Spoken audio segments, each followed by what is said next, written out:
Okay, so I loved Bishop's exhortation, so great, because, you know, I love our priests and our bishops. They always bring us back to the altar, right? Back to the sacraments. Our founder, Blessed James Alberione, said to us who run Catholic bookstores around the world and use media, he said, if you don't bring people to the sacraments, you have done nothing. You can sell cartloads full of books. If you don't bring them to church, you've done nothing. So, sacramentality, right? We like virtuality. Virtuality is important, but it's about bringing people to sacramentality.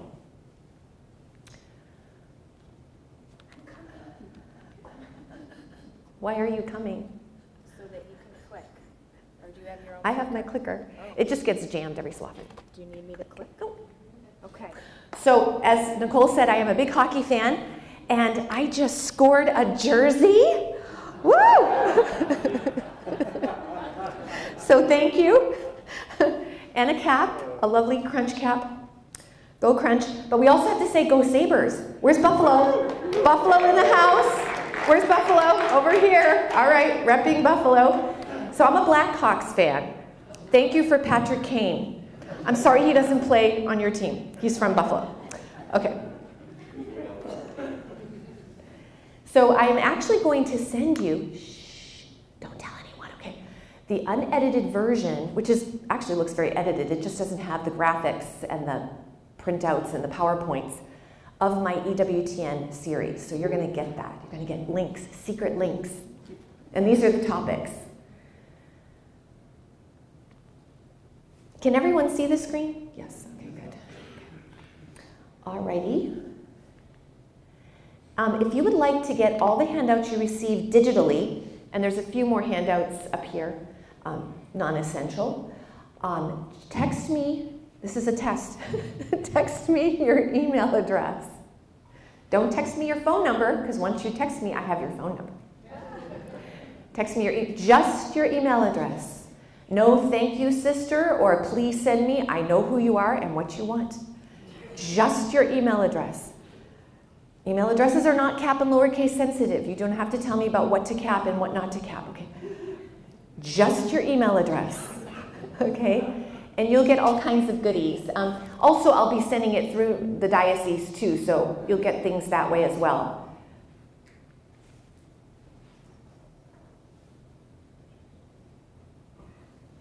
Everybody good? You need a moment? Okay. Let's begin with a prayer, a media prayer. In the name of the Father, and of the Son, and of the Holy Spirit. Amen. We thank you, Lord God, for the unending Pentecost of your creative Holy Spirit, which enables your sons and daughters to be afire with your truth, beauty, and goodness. May the blind see, the deaf hear, and the poor receive justice through the proclamation of the good news through today's media. Amen. In the name of the Father, and of the Son, and of the Holy Spirit. Amen. So I'm just going to play the beginning of our film, which sets the tone for today. Ask the questions we're going to ask. Our world is increasingly a media world. We are constantly wired, plugged in, constantly communicating information, education, ideas, entertainment, inspiration, constantly socializing through the media. Our use of media technology is changing our lifestyles, our relationships, our family life. Our use of media technology is altering our bodies, influencing our minds, wills, and hearts. Our media use is changing us as human beings. But what does it mean to be human? How can we use media in a way that is truly human and never dehumanizing? And where is God in all this? Does a profoundly media-oriented world need a profound media spirituality? One man had an answer. One man had a plan. One man had a vision. He was a priest of Jesus Christ. Father James Alberione. This is his story. So that's mediaapostle.com. Do we need the volume a little louder? Yes, we need a little louder on the, because I'll be showing some more videos too. And I will give you the secret password. You're going to get a lot of fun stuff, secret stuff. I'm going to send you the password to get in to watch the film online as well for free. All right, so our founder was very positive about media, and he believed that the most complete description Jesus ever gave of himself was, I am the way, the truth, and the life. And I just realized that your know it, live it, share it is way, truth, life. So know is truth, live it is life, and share it is way. Because it corresponds to the little trinity that we are within ourselves of mind, will, and heart. That's what makes us human. Those are our three faculties, and we have to involve all three in media. So again, one of our questions is, how do we use media to be more human rather than less human? Because we didn't always live in a digital world, right? How many people here did their growing up years without the internet? Without desktop computers? Wow. Without digital media? Wow. Not everybody, but most. Okay, so I think we're the same generation. And, we have a great responsibility because we're the only ones that can compare an analog world to a digital world. How many people here feel like they had a very good life? They love all this new media, this digital stuff, but you had a really good life without it. Yeah, so our young people don't know that they would be okay if the grid went down tomorrow, or they lost their phone or something, you're gonna be okay, it's gonna be all right, and we're gonna be dead soon, our generation, so we have very little time left to help our young people understand that they don't have to, be using their stuff 24/7. We're going to talk about that too. So I am going to be a cheerleader for the new media. I'm brought in to be rah, rah, rah about new media and social media all the time, but we want to use it well. We don't want to go crazy and obsessive and hog wild with media with no strategy and no plan. We want to use it well. We want to use it humanly. So I think sometimes we adults do not set good examples the way we use media. We're addicted, crazy, sometimes even more so than the young people.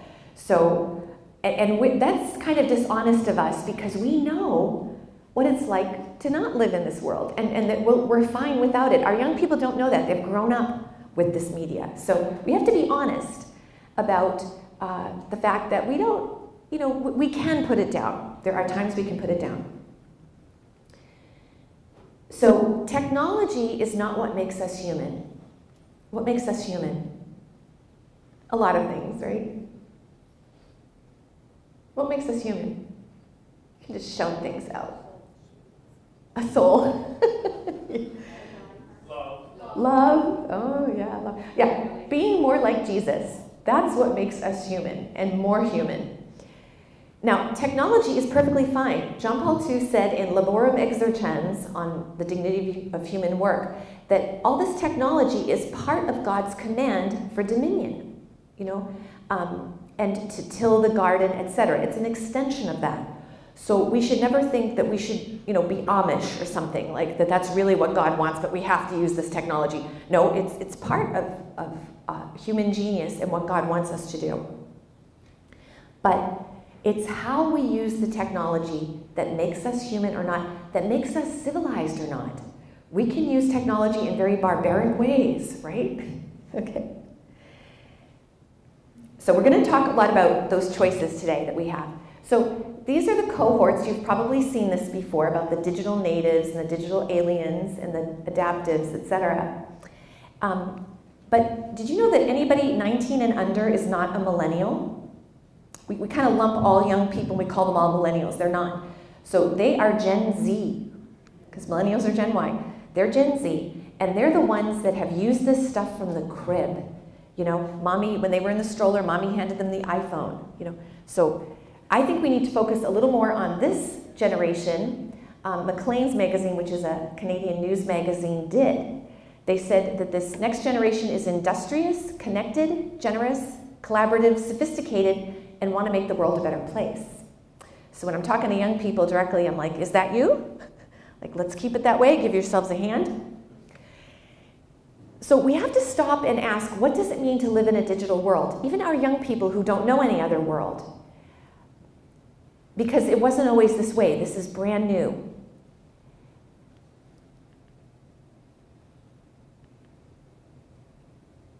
And nobody taught us how to use this stuff, right? It just came out and we started using it willy-nilly.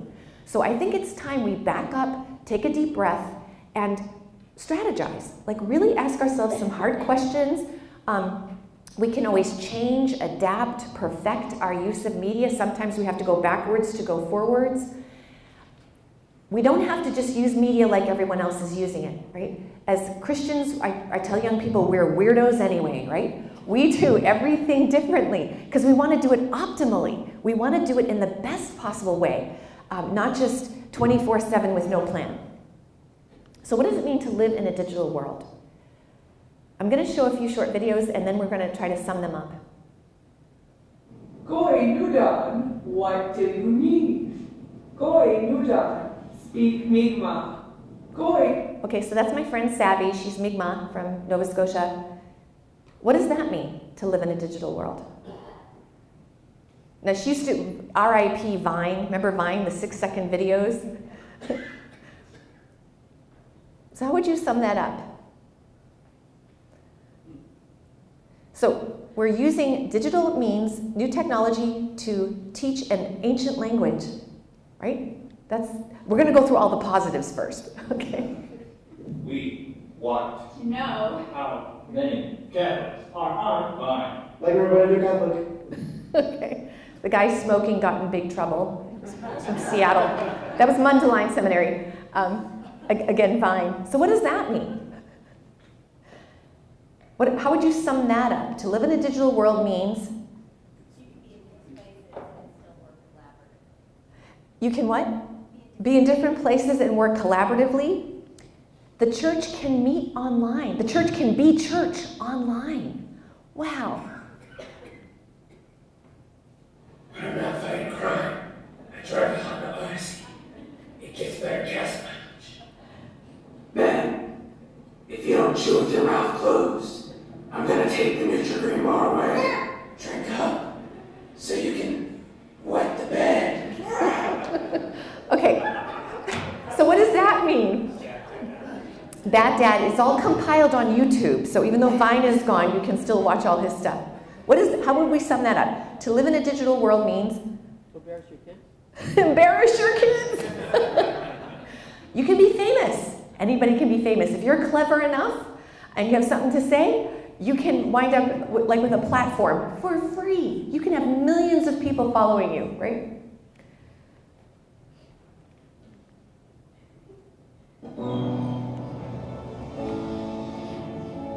Do you remember that scene from that movie on Netflix?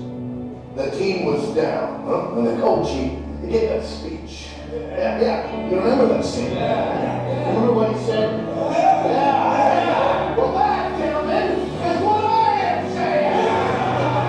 I'm gonna get it today. Watch movies, TV episodes, and June. Okay, what does that mean?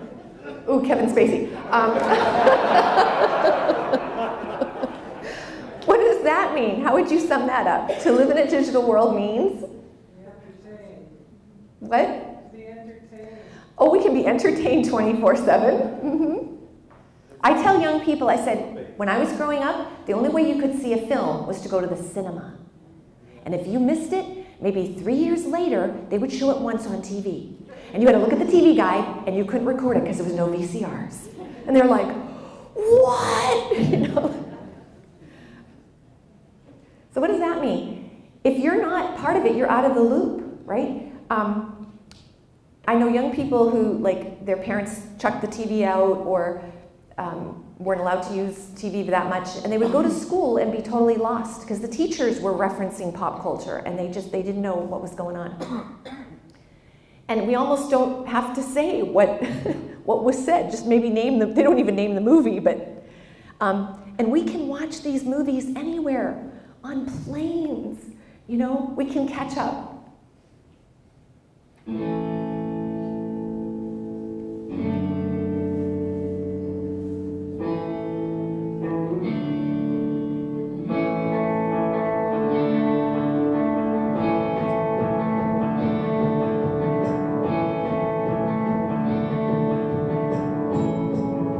When you need it fast, get it fast.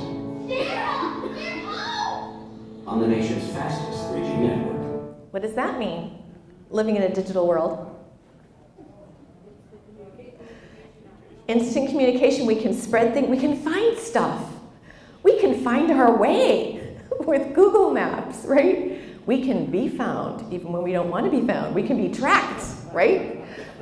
We get arrested or something, they're gonna subpoena our phones and get all that information, right? Catholic swag. You can witness with your smartphone.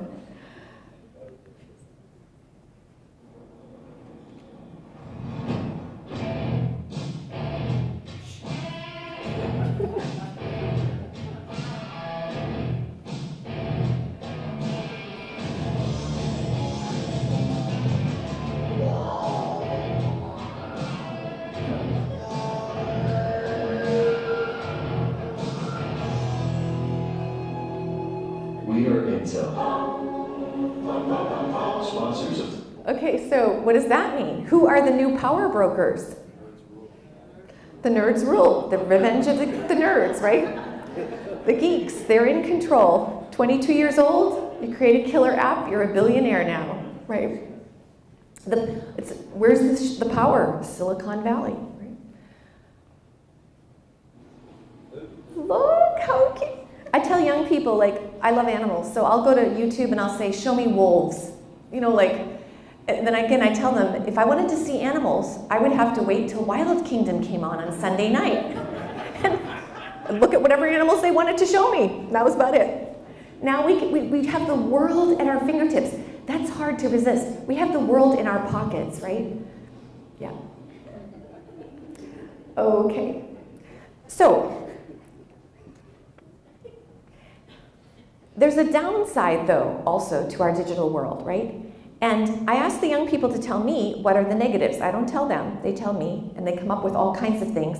Some of these things existed already in real life and are exacerbated by being digital and online. Other things are just akin to being online.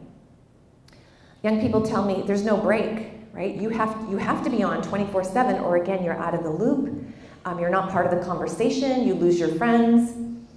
They have to keep up. Measuring your worth by likes, right? How many people like you or how good you look. You Photoshop yourself before you put that picture up on Instagram. And they have two lives, too, that they have to lead, young people. So they have their online life and their in real life. So they did a study in Canada. It was just of young men, Boys Online it was called. And the young men were saying, I wish I grew up in a simpler time. Like, they like all this stuff. They use it, but it's very complicated. So part of, I think, the church's mission is to help people with their media use, to simplify it and use it really positively. So Pope Francis, people forget it was Pope Benedict who started Twitter, right? Started using Twitter, but Pope Francis mastered it, right? So Pope Francis said, we're using foul language, you know, and we're gossiping about people and tearing each other down online. He said, we need to make communication a blessing again. Isn't that beautiful? So if you want to keep up with what the church is teaching on media and the thought of the church, if you just Google or go to the Vatican website, World Communications Day, that was instituted since Vatican II. And every year, the Pope, whoever the Pope is, gives a very short address, usually a page and a half, about some innovation in media. You will get the most amazing stuff, and it's very groundbreaking. There are paradigm shifts. Us media nerds pick up on we wait very eagerly every year for those addresses. And some of them have changed my life. For example, Pope Benedict said, be careful what you share. Don't just think, well, I didn't create it, so I'll just share it. He said, everything you share, you should be able to stand behind as though you created it yourself. So I stopped sharing the snarky stuff, you know, certain things that were true but kind of sarcastic, the tone, you know. He said, no, you should be very careful what you even share or pass along. So here are a few negatives about what it means to live in the digital world.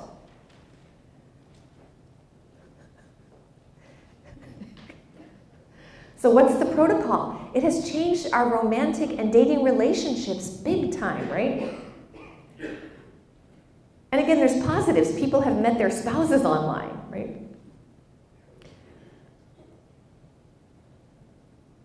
It is the newest, even newer. Everything else is obsolete.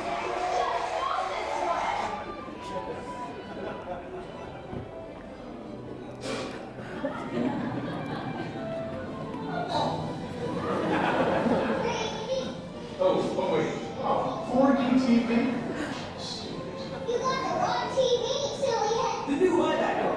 You buy it now, we buy it back when the new thing comes. So what does that mean to live in a digital world? Ever-changing, expensive, right? I was at a poor parish and they said, we need a Vincent de Paul Society for technology. Like, we can't afford this stuff. Maybe people can pass in their old technology for us, you know. I mean, this is a phenomenon, isn't it?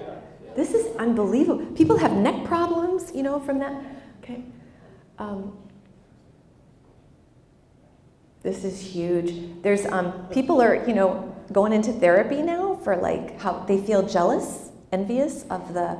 It's like another person in the relationship, and sometimes that person is preferred to who's ever sitting across from you. This is huge. Lack of sleep, right? And even like physiologically, what staring at glowing screens do to us. There's a new book called Glow Kids. Check it out. It's from doctors about, they're not even talking about content. They're talking about what this does to young people. Glow Kids.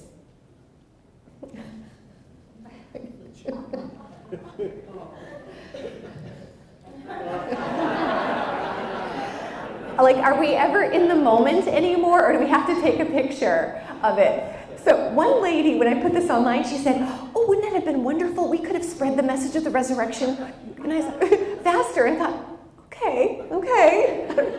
But did you see yesterday Pope Francis? So he gave this whole long talk. I only saw it in Italian, but he was saying, I think he's talking about St. Peter's, like, stop with the phones during the Mass, taking pictures. He's like, per favore, like, stop. He said, the Mass is not a spectacle. Be present, right? What did he say? Lift up your hearts, not your cell phones. The popes say amazing, starting with John Paul II, because he saw the internet, the popes have been saying amazing things, amazing guidance. We have a new hierarchy of needs, right?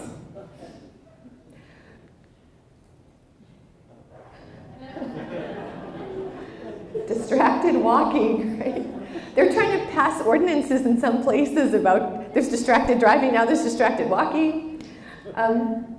Okay, so those were just, you know, we want to be cheerleaders, but we want to also address, some people are hesitant about media, so we want to address people's fears because they're real. There's some real drawbacks, but not if we are in charge. Our founder did not understand people who let themselves be victims of the media. He was like, how is that possible? We're in charge, right? We're in charge.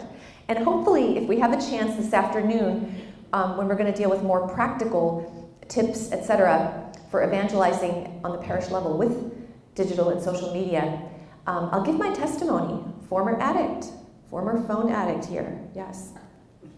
Okay, so I know of what I speak, but that didn't mean I ran away from it completely. No, we have to back it up, adjust, fix, make those, we have to really do that hard work of making those adjustments. A lot of times we talk about it, we laugh about it, ha ha, yeah, I probably shouldn't be using media that way, and we keep doing it, right? We don't make the adjustment. So I'm going to tell you, list some things, and give me a thumbs up or a thumbs down if this is being a good digital Catholic or not. Looking at stuff that's there because, well, you know, you need to know, but it's dehumanizing and desensitizing. Good or bad? Okay. Sharing something that's true has a lot of truth in it, but it also has a very snarky, almost mean tone. Downloading pirated movies, making fun of Justin Bieber,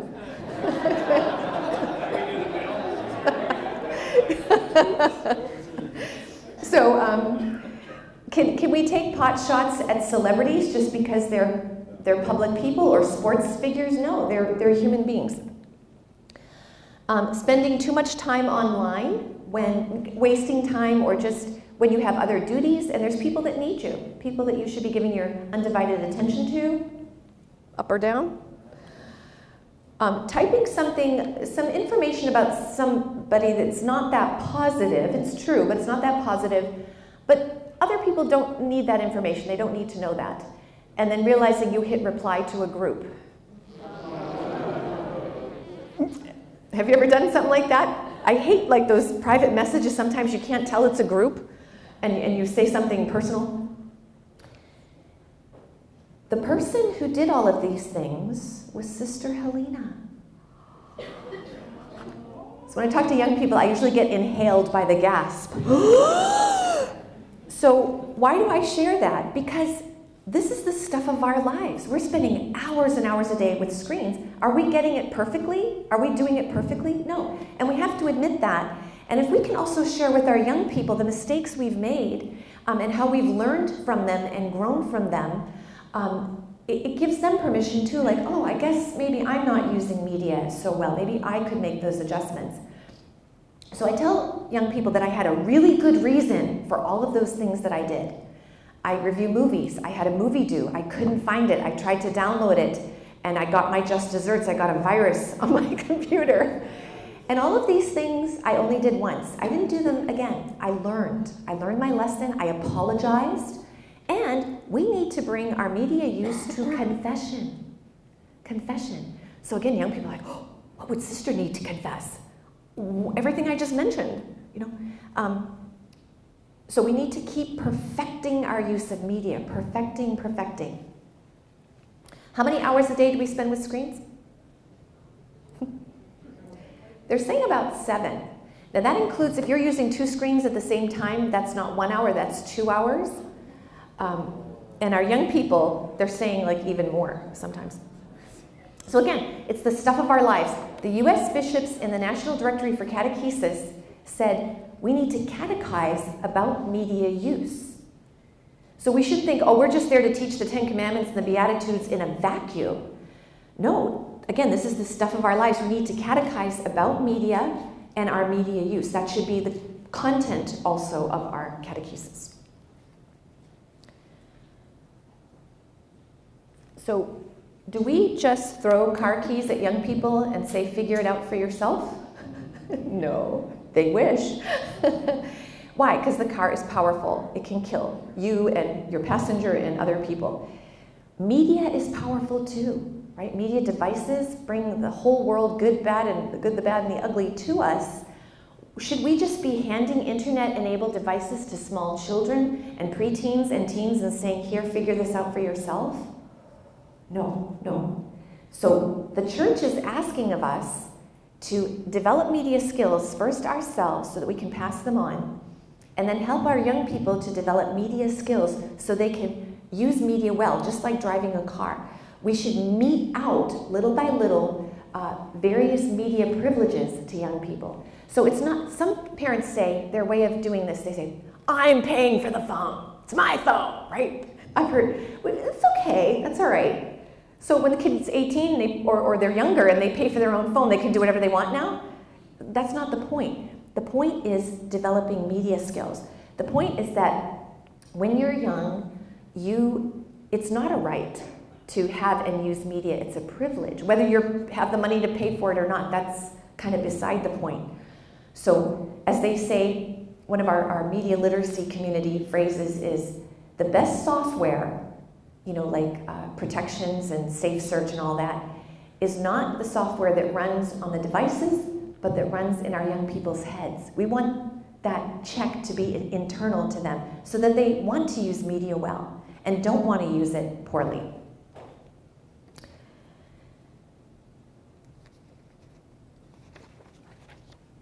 So when I was studying screenwriting at UCLA, they actually told us this. It was very heartening to what I learned in Hollywood. They said, it doesn't matter how successful you are in Hollywood if you're a failure as a human being. They said people in Hollywood don't have to work with jerks unless you're at the top. I'm not going to mention names. But they want to work with nice people, people that are nice to work with, and they can make those choices. So don't be a failure as a human being. And what does it really mean to be a successful human being? So this is what I call the 15-year trajectory. Your kid comes home and you just bought them the latest media device and they want the next version. And you tell them, I just got you that other really expensive device. No, everybody has this other thing. And we think, oh, if I don't get my kid this thing, they're going to be at a disadvantage. They won't have the right friends. They won't be in the right crowd. They won't get into the right school. They won't get the right job. And they'll be a failure. Right? Is there some truth to that? Yes. Again, Christians are weirdos. We're a little bit different than everybody else. But is that what it means to be a successful human being? Just to get into the right school, get the right job, make a lot of money? Or is it the character, right? The values and the character and being more like Christ? So John Paul II said, bring the face of Christ to the internet. So he saw the internet. It was young, still pretty young when he died, 2003. But he said, bring the face of Christ to the internet, us, through us. Now, we're going to get into some meat and potatoes. So our media reality. Do you tend to think of the media world as a real world? Or do you say, oh, it's just media, it's not real? Now, there's different ways to think about it, but how many people here think of the media world as a real world? How many think of it as, oh, it's just that virtual world or whatever? It's not real, it's media. Okay. So my question is, are there real thoughts coming to us through the media? Real ideas, real values, real colors, real sounds, real music, real words, real people behind the media, in the media, and using the media? Yes. So it is a form of reality. What do we call it? Begins with a V. Virtual, right. And then you might think, oh, but virtual reality is just those computer-simulated environments, Oculus Rift, the headset. That's a narrow use of the word virtual. Virtual really means real in appearance and effects. Real in appearance and effects. So all media is virtual. Because Jesus told us that our interior life is a real life, right? He was always talking about the heart. What we're doing in our hearts are real actions. So again, mind, will, and heart all have to be engaged with our media use. And Pope Benedict told us that this is one of the paradigm shifts from the World Communications Day addresses. He said, we can't keep calling cyberspace a purely virtual world. He said there are real people out there doing real things and creating real communities that have real effects. So all of us media nerds are like, yes, yes, Holy Father, yes. But that was a big paradigm shift to say that. So what is the main difference between actual reality, that's what we're living right here, actual reality with a little amplification, that's virtual reality. What is the difference? Because I read an article that said they're going to look back at our age and say that we were very quaint to make such a big distinction between actual reality and virtual reality because we're all going to be wearing headsets pretty much all day long. Remember Pokemon Go with the augmented reality, right? You're seeing something that's not there, but it's imposed on reality. So what's the main difference? How can we know the difference between actual reality and virtual reality? Oh, who said that? Thank you, sir. No one's ever gotten that, or so quickly. Okay. Bodies are not optional. There's a reason God created us as bodies. Why can't we go to confession by Skype? And this was actually decided when the telephone was invented. Everybody thought they could call up Father in the rectory and go to confession on the telephone. And the church said, absolutely not. Why not? Sir, the body is not present, right? So if a prisoner, somebody in prison wants to go to confession, not even them. Father has to go into the prison, get all the clearances, and be there. And it's really beautiful when you think about it. One of our sisters says it's like God stops everything he's doing, the church stops everything she's doing, and you are the most important thing right now. And to have that full bodily presence together. So the negative way to say it is that with media, the full gift of the bodily presence is not there. The positive way to say it is that at least with media, a part of the gift of the bodily presence is there. So, and it's extended in space and time. We can still hear Fulton Sheen on the radio, right? And he is dead, D-E-D. But millions of people can still hear him, extended in space and time. So we just need to be very mindful that the nature of the beast of virtuality and media is to separate body and soul. And if our job is at a computer all day, we just have to be aware of that and find ways to balance that out. Because we don't want to live this dualism, this splitting of body and soul. What is the definition of death? The separation of body and soul, right? So it's one way to live a culture of death if we sort of just buy into virtuality. But which of these can we not actually do?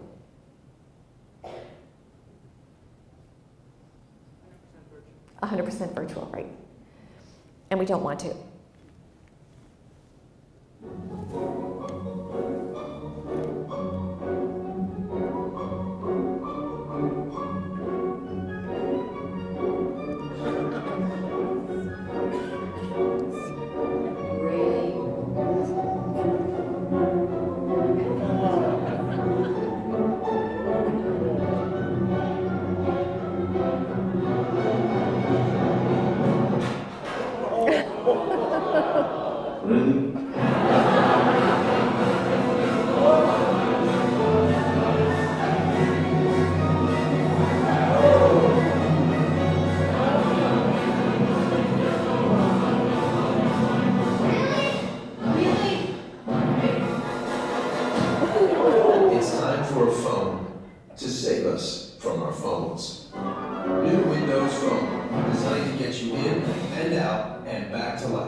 It's an old ad, but I love it. It's so good.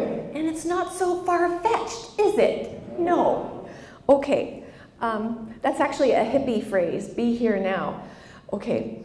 So bodies are not optional. We need to give each other the gift of our full bodily presence, our undivided attention, right? I talk to young people and I say, your best friend has come up to you. They're really upset. They want to talk. Are you going to pull both earbuds out? And they're like, well, and I'm like, this is your best friend. They're really upset. Okay. Those Dr. Dre Beats things, you know? Like, I think that's more isolating than this. At least you can look up from this, right? When you have those headphones in, as soon as you step out of your house, your school, your work, okay, maybe you're listening to podcasts, catching up with classes, whatever, fine. But constantly, I never used to bother those people when I needed help, right? Or directions, whatever. I have just started to bother them on purpose. And it's usually young people who just like, wow, so isolating. I make sure I go up to them and I ask them for help. Because I want to break that, what Bishop Barron calls, the buffered self, right? Where we enclose ourselves in this little world. Okay. So we have to give the people in our face precedence over anybody we can communicate with at a distance. We need facial expressions, we need body language, we need touch, we need proximity, all of that. And people starve without it, right? We know this. People starve without that. So our young people, even though they have a sense of intimacy and a feeling of being connected and communicating, if that's kind of taking over, they still feel very lonely. It causes loneliness, right? So Pope Francis also said that we have lost the art of conversation, right? And I ask young people, I say, do you think we've lost the art of conversation? They're like, yes. They literally don't know how to have a conversation, right? And because it's just so much easier to do this when you feel awkward, or you all do this in silence together. So I tell people, young people, it's okay, it's awkward, but you have to do it. You have to learn. The only way to learn conversation is by doing it. And we have to help our young people, not let them just isolate themselves and let them come to the dinner table or whatever at times when they should be conversing. So there are 3 sacred, and here's another thing too. So we're at the dinner table. Maybe we've decided not to use our devices, but there's a question, a statistic, and we're arguing about it. Out comes the phone, right? And then it becomes a game show. Who's right? So another thing Pope Francis said is conversation is not consuming data, information, and statistics. So we need to still keep those phones away and do what we used to do. You look it up after dinner, right? You figure it out later. Everyone guesses what it is. Who knows? But otherwise, this is another way that the phone just keeps coming out. We'll become like Dwight Schrute on The Office. Question, fact, information. We're not robots, right? Okay, so there's 3 sacred places we don't need screens. 3 sacred times and places we don't need screens because of the images of God that are present. What are they? Church, liturgy, Mass. What? Yes, married couples' bedrooms, master bedrooms. And one more place. Table, meals. So they all begin with M. Mass, meals, and married couples' bedrooms. At Mass, it's not just the image of God that's present, it's God himself. And when he's in town, he's the only show in town. We're sacramental people, right? So I've started to see what I call the digital creep coming into churches. So sometimes we have the words of a hymn up there. I go to a church in Toronto where they put they're ugly pictures of like grapes and wheat. Oh, and there's a nice waterfall. We have a gif of a waterfall because we're appreciating God's nature. That's not God's nature. That's virtual. We're sacramental people. So it's going to be very interesting to see what happens with that. A lady just asked me last night online, but sister, I'm in church using my Laudate app or whatever. Remains to be seen if that needs to continue. I love those apps, but maybe not in the church building. Maybe we need sacramental zones that are screen-free zones, right? There's some bishops' conferences. The Dutch bishops' conference, they have banned priests from using iPads on the altar. And I don't know about homilies. Sometimes priests look something up. But not on the altar as a sacramentary. Why not? 3 reasons. What? Well, you could be focused on God while you're focused on media. Well, is that Father's sacred iPad? Or is he reading the New York Times on there and playing games and, later on? Everything else on that altar is consecrated for use, right? It's not sacramental, it's virtual.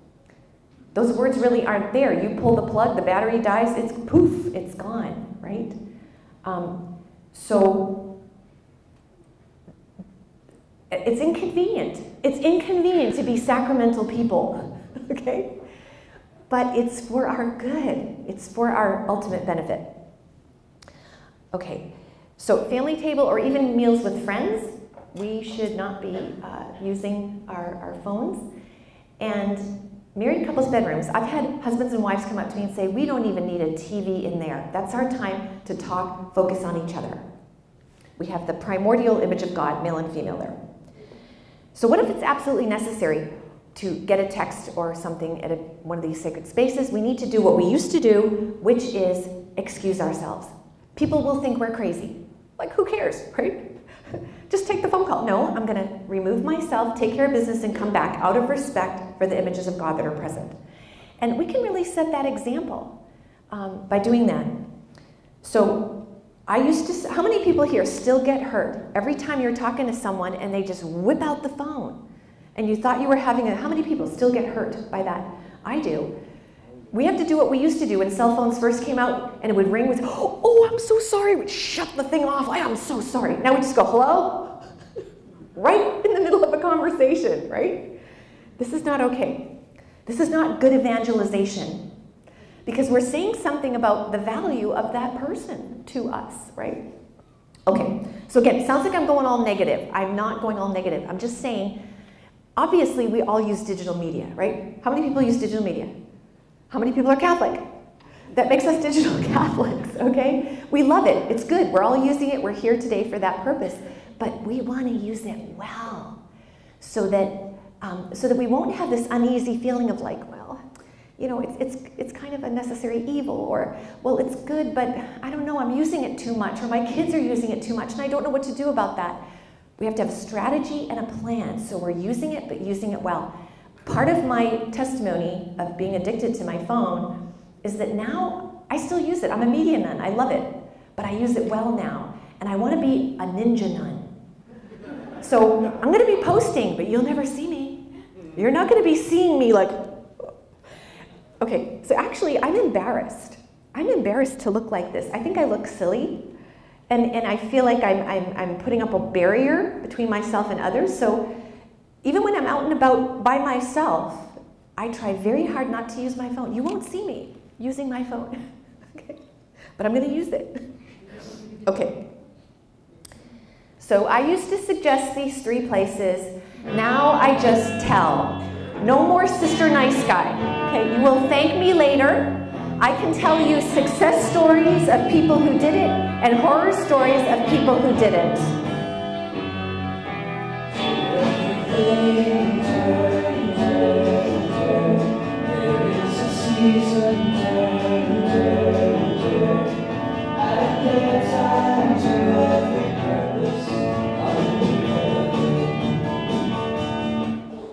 So our young people, they love that. They're like, oh yeah, maybe there's a time and place for everything.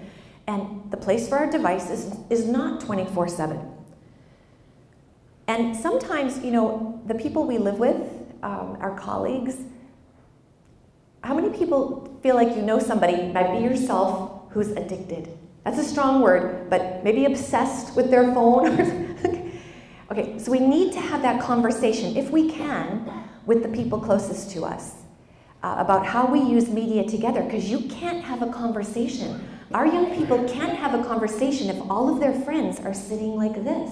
It takes 2 to tango, right? So we have to have that conversation, agree on our mutual collective media use. If people aren't willing to have that conversation or aren't willing to make changes, then we need to, you know, have friends and people who will do it with us, use media with us well, because it's a community type thing, right? It's a community thing. How many people have FOMO, fear of missing out? Right? All the young people put their hands up, FOMO! And then I say to them, how about femoral? Fear of missing out on real life. Because every time we make a choice, when we're doing this, we're missing something else that's going on, right? How about femoral? Fear of missing out on what's actually important. Okay, so I want to make a really quick mention of porn. So I do whole workshops on this. Well, actually, we're just going to do a quick one on what the church teaches about media. So, do you know what the Catholic Church, our official position is on media? You know we have one, right? Because we have an official position on everything. Do you know what the church teaches about abortion? Do you know what the church teaches about poverty? We're supposed to take care of the poor? Do we know what the church teaches about marriage and the family? Social justice, immigration, yes we do. Because we get the message out there. If we don't know what the Catholic Church teaches on media, our position, we're not getting that message out there, right? So Here it is. Here is the church's official position on media.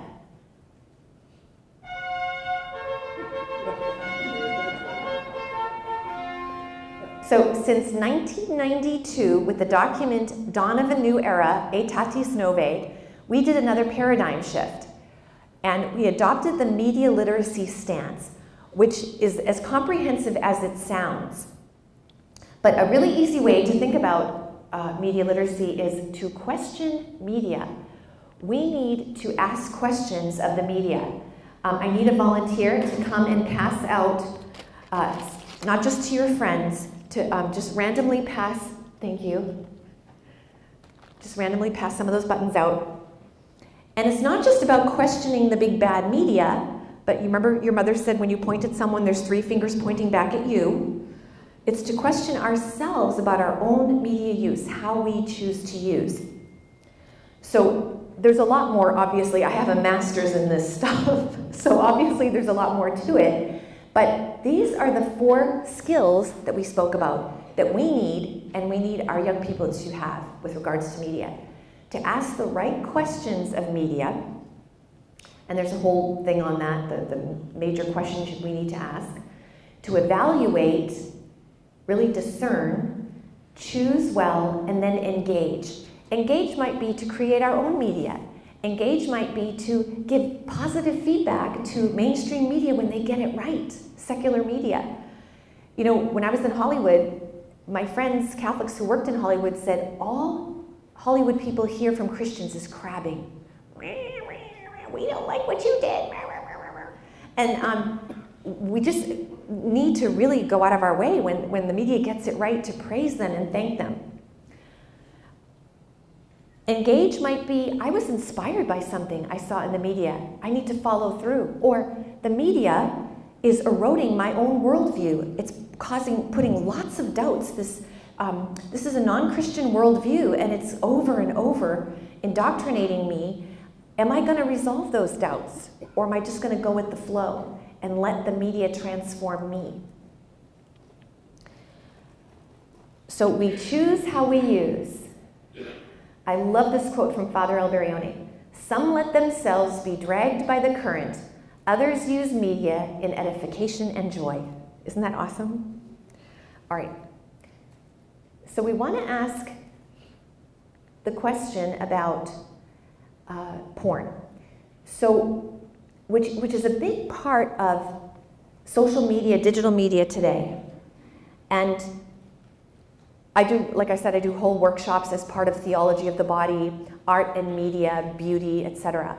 And certainly we don't have time for that. But in a pastoral sense, we need to help people, right, with porn use. We need to, I always tell young people, I say, if porn is everywhere, unapologetically in our face, don't you think that porn prevention and recovery resources should be everywhere in our face? They're like, yeah. So there's several I'm going to give you. One is called ReclaimSexualHealth.com, and it's paid for by the Diocese of Green Bay, Wisconsin. God bless Bishop Ricken. He said, we have a porn problem. It's breaking up marriages. He says, we need to, as church, we need to offer people help. So I'll just go to that one there. Oh, here it is. Okay. So there is our counselors online to help people to freely, it's free, it's anonymous, to also retrain us to be online well. Because back in the 80s and 90s, we used to say, well, I'll just get rid of my computer, right? I just won't have a computer in my house. It's like, it's not really an option today, right? So training us how to be online well.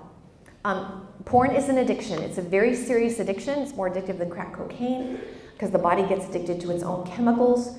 And that we're not getting that message out there either. That's my one big message about porn. It's an addiction. And I think we're in big denial about what our little tiny children are watching and seeing.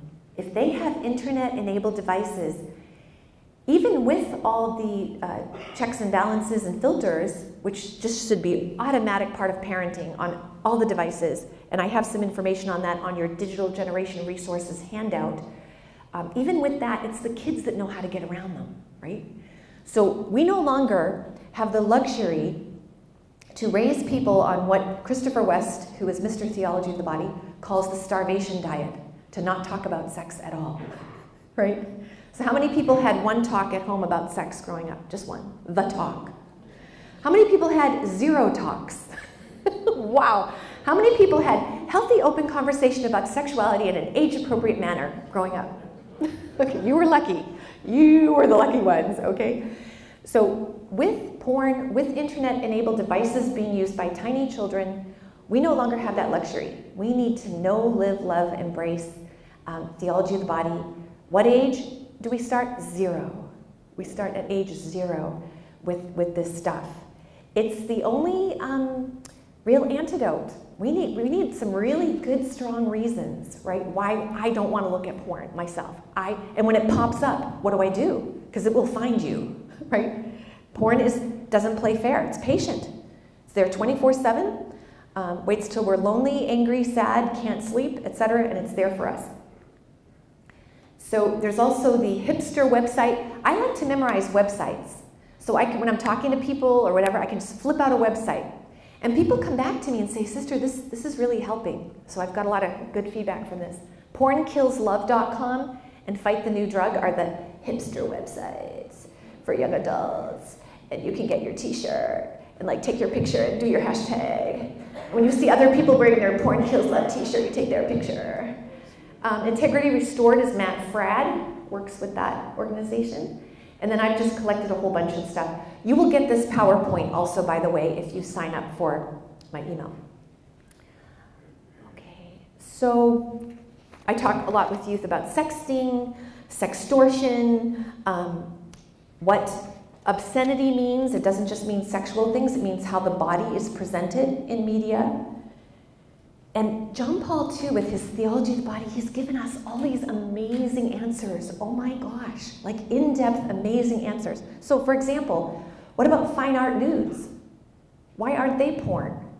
Why isn't the Sistine Chapel porn? Right? JP2 gives us like amazing, profound guidance for our times. And I asked myself, why didn't my generation make porn of ourselves, sexting, right?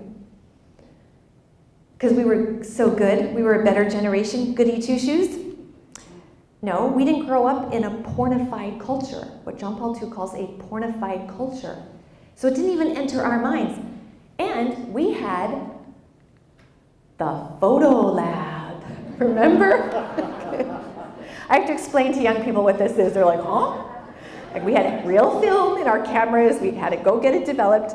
We didn't want them seeing porn. But then I said, no, we had the first generation of instant Polaroid cameras. But it never entered our minds to create porn. I know this. We didn't even dream of using it for that. Because we didn't grow up in that kind of a culture. Our young people are just doing what they see around them. It's normal for them. This is normal. So I have to explain to them that there's nothing normal about porn. And one of the ways I do that is I tell them, when I was growing up, porn was for losers, okay? People who couldn't have real relationships.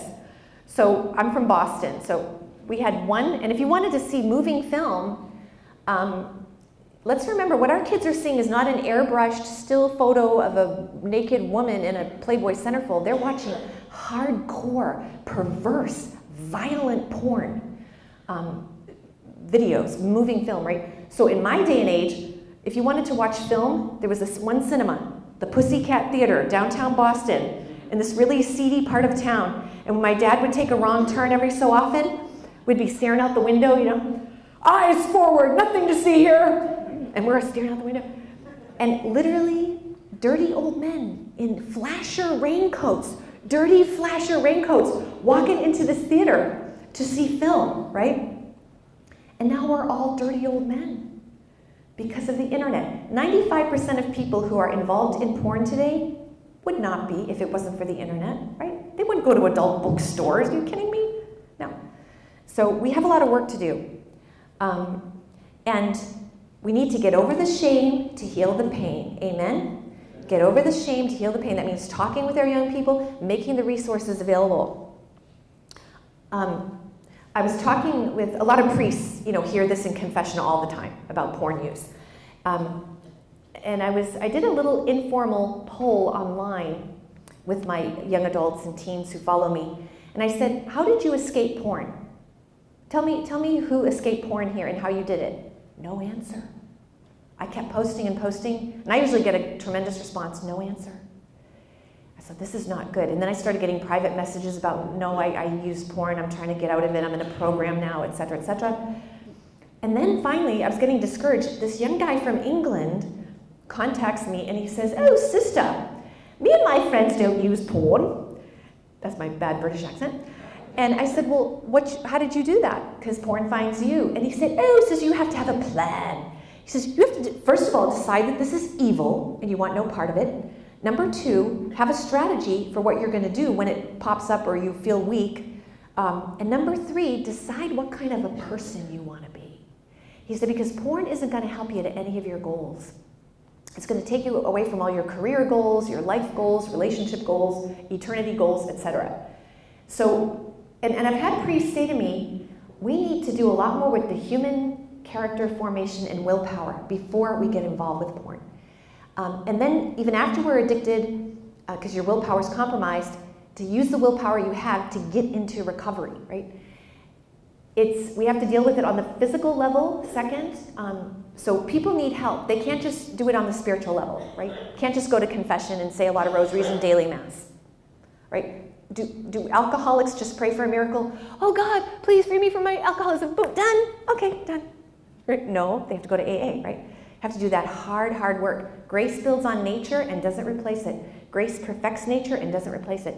So I tell priests, if they keep hearing this in confession, you need to ask these people if they're getting help. Are they getting professional help? Yes, do the spiritual. Yes, pray. Ask God's help. He will help you. Do the sacramental stuff. But you can't just, we're not angels. We can't just do the spiritual level. Ooh, spiritual. Ooh. I know people leaving the church over porn use because they're only doing the spiritual. God's not helping me. I'm getting worse. Are you doing the second one? No. Well, right? Okay. So,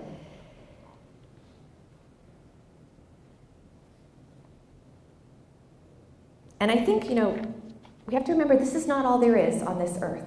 We need to catechize and evangelize to heaven a lot more, like that we're on this journey. We have goals. It's like an adventure. It's a spiritual battle. It's a treasure hunt to know what's really of value and what isn't. Because if we think it's just about here and now, just be a good person here and now, we're not going to realize there's so much more to come.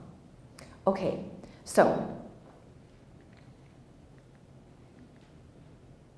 there's some great help. Parenting the Digital Generation is a whole movement. They have a closed Facebook group that gives you access to parents, other parents and experts in technology and all these issues that our young people are facing today. This is the only book you'll ever need on porn, Matt Fradd's new book with all the studies. There's also a book for kids, Good Pictures, Bad Pictures, that you read with your child. You don't use the word porn when they're super little because we don't want them to know that word until they know it. You just tell them, if you see like the human body doing strange things or you feel uncomfortable, you need to come and talk to mom and dad about that, okay?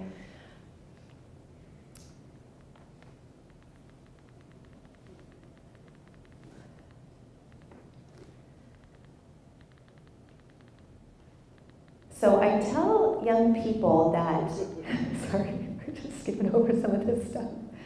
Okay, our young people are always communicating. That's not a bad thing because good communication leads to community, which leads to communion. And there's nothing higher than communion. What do we call the Holy Eucharist? What do we call the saints in heaven? Communion of saints, right? And of course, we need unplugging time as well. But what I talk to young people about is the fact of positivity. And they understand that. Like, we need to be much more positive on media, not share negative things, not be negative on media. And another young person I know, he now is the head of he just got the job in Los Angeles Archdiocese, Dan Rogers. He says, tell our young people to be church online.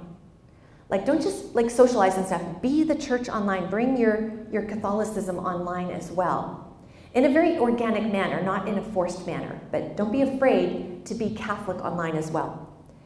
So I tell young people that I'm very disturbed with something that they do online during Lent. And that's to give up their social media for Lent.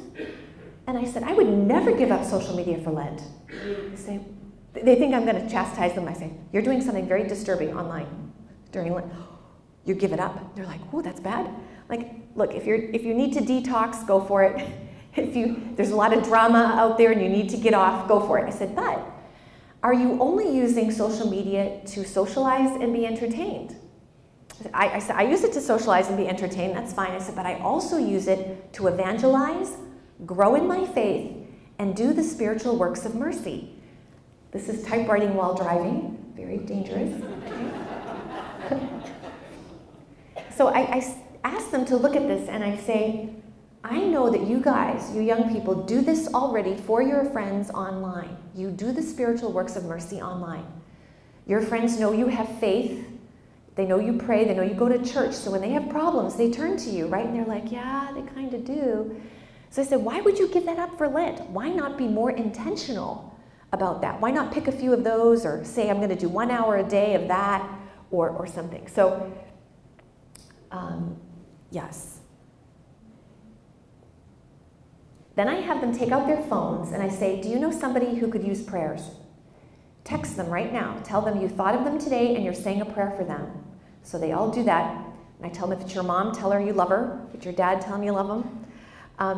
And then we stop and we say a prayer for everybody. And I say, you just evangelized through social media, right? So there's lots of little creative ways we can do it. And it's the little things, right, that really count. So what I'm going to do is show you, we have 5 more minutes? Yes, okay. So this is a video from Life Team, and it's about in real life. But we meet these people online as well, don't we? And sometimes it's us online.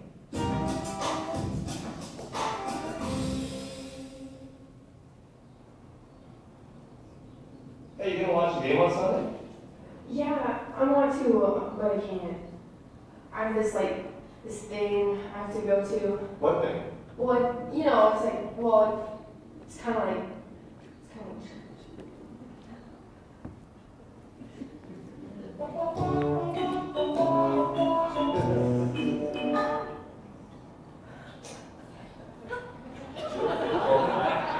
You the dumb boss, I'm sorry. You gonna watch the game on Sunday? No. I have mass, so I'm not gonna miss mass for a game. And Catholic business.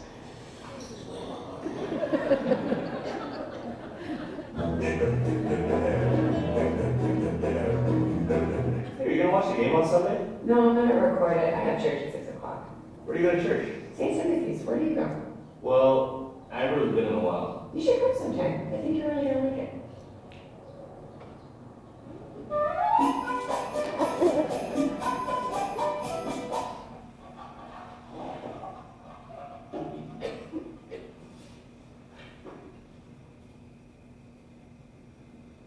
Are you gonna play? No. Well, is everything okay? I'm just really worried because my mom's getting tested for cancer tomorrow. Oh.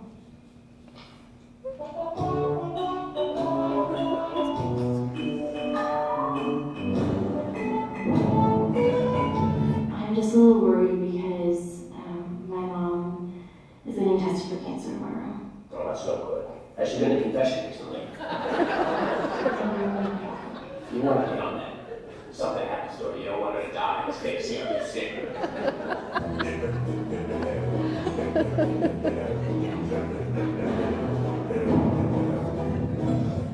My mom's getting tested for cancer tomorrow. I'm so sorry to hear about that. I'll definitely pray for her. Thank you.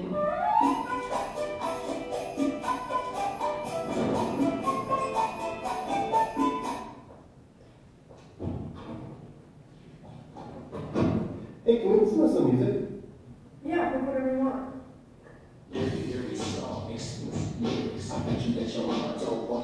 Have a look at this Yeah, it's real gangsta.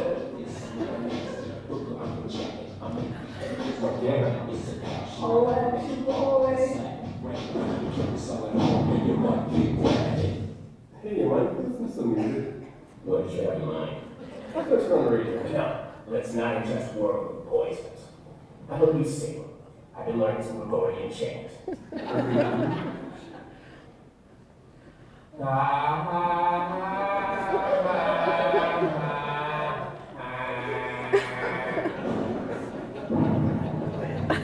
Hey, you want to listen to some music?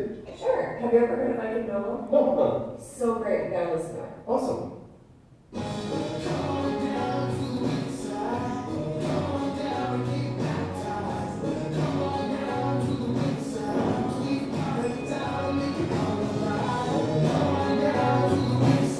So there's ways and there's ways, right? And everybody loves prayer. Nobody, even if they don't believe in God, it's like they still want the vibes, the good vibes, right? The world's biggest prayer chain, Facebook, right? Okay, so one of our biggest problems, I believe, as church online, people say, what's our biggest challenge online? What's our biggest problem online is Catholic trolls.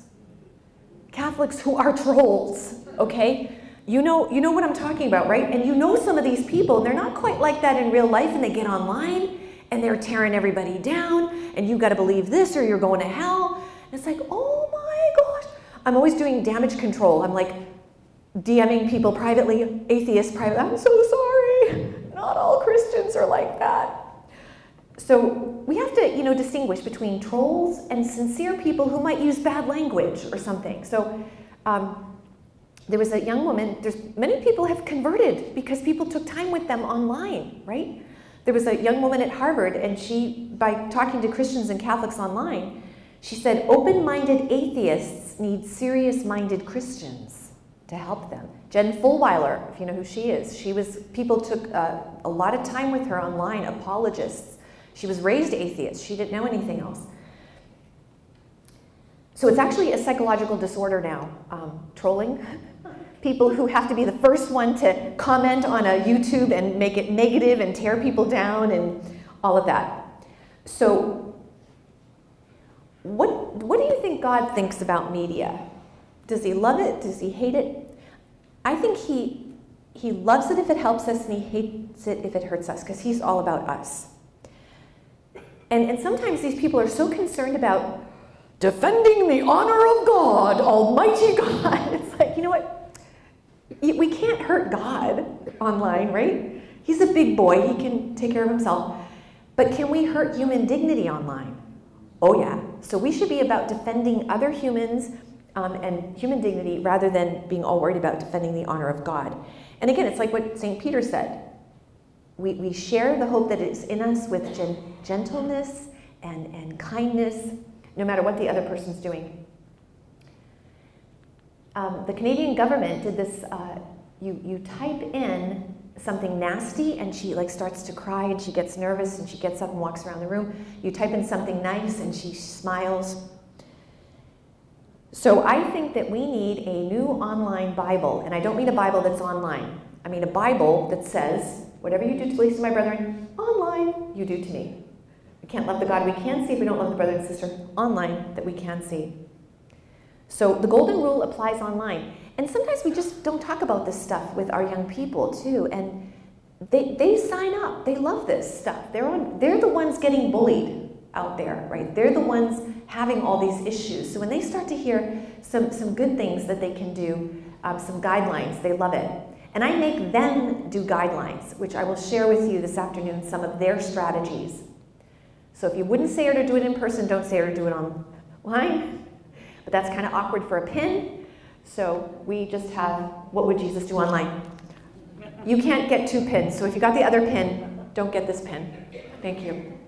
Okay. So we need to flood online. You thought he was a PC, right? We need to flood online with Christianity and positivity. Pope Francis said it's not bombarding people with religious messages all the time, but it's being available. Are we available to people? Do we make our parishes, our dioceses? I love that the 4 churches got together. It's not a competition, right? They made the church available to people online. So Let's say this together. Christ has no online presence but yours. No Snapchat, no Facebook page but yours. Yours are the tweets through which love touches this world. Yours are the posts through which the gospel is shared. Yours are the texts and updates through which hope is revealed. Christ has no online presence but yours. All right, so we're going to do a little review before we do the reflection questions. So again, it's like what Danielle said. Our use of media really should be dictated by our personal relationship with Jesus. It should be seamless, all one thing. Transparency, the transparency of the saints, right? So, our media reality? Yes. What kind? What do we call it? Virtual reality, real in appearance and effects. Our bodies optional? No. 3 places we don't need screens. And master bedrooms, yes. What does the church teach about media? What is our official stance, our official position? Media literacy.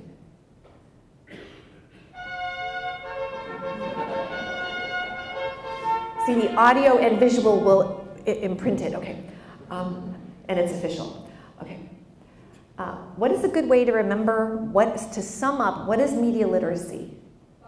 To question media, yes. Start asking questions. And this is not to be cynical. This is very important. We don't want to be, the media is trying to dupe us. Well, maybe, but a lot of times it's just people trying to communicate their truth with us and to have that dialogue. So it's not to question cynically, but just to question openly. They wouldn't say it or do it online. In person, don't say or do it online. And they have done studies, and people admit, old and young, that they do things online they would never do in person. This is not good. Okay. God's attitude toward the media. He loves it if it helps us, hates it if it hurts us. What we do online is real. He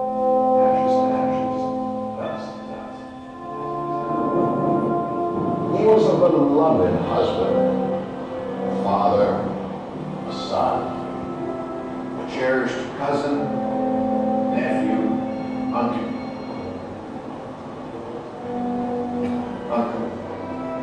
He laughed when we laughed, cried when we cried.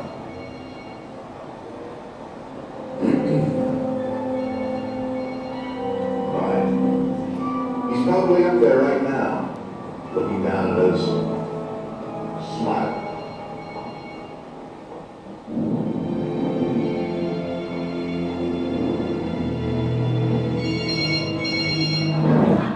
Get it? Okay. We can't take it with us. Okay, we can try, but we can. So maybe the best use of media is to be about doing good for ourselves and others here and hereafter. Amen? Amen. Okay, so we have small group work now, yes?